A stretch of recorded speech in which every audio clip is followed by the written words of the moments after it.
Pros here, and today I'm gonna teach you that how to remove the lag of remote play connected to a PC.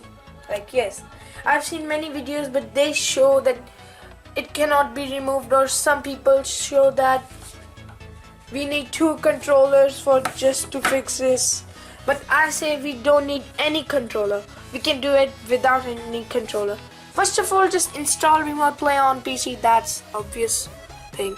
And then just go to settings, like if you can see here, settings, and then just sign in. I've already done it, so it's not showing. I think so. Yeah, it's here.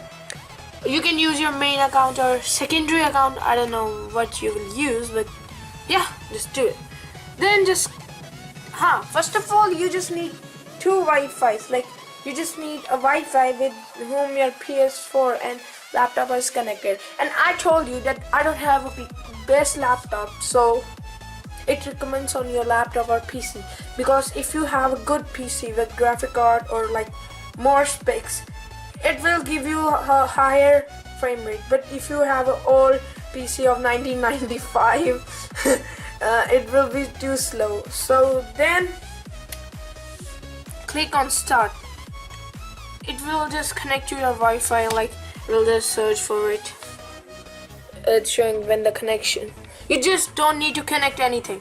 Like, you can see, if is there anything connected, like 2 controllers, not even connected. You can see. Now you can see they both are working. Like, let me just go with the full screen. Hey, see that no lag. Like, with no lag.